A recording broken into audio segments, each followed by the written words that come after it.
A man needs very few things to survive.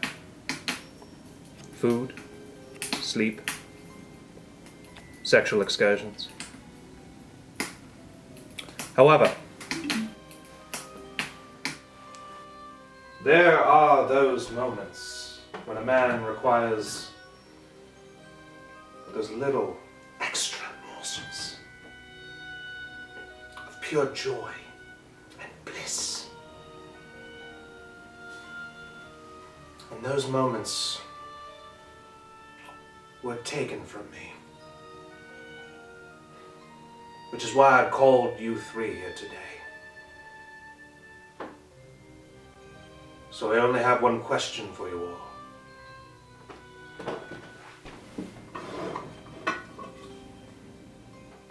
Who took the cookies from the cookie jar? It was Harold. Harold took the cookies from the cookie jar. Who, me? Yes, you! Couldn't be. Then who?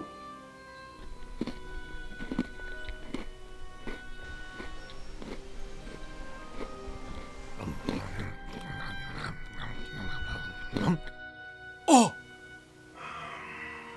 You. It's not what it looks like. You son of a... That's my mother you're talking about! Give me back my cookies! What the? Knives Out was written and directed by Rian Johnson. Yeah, that Rian Johnson. This is the second time that I've walked out of one of his movies where I'm legitimately scratching my head, and yet I still can't convince myself to be pissed off at him. True to his style, he once again plays his unique game of misdirection.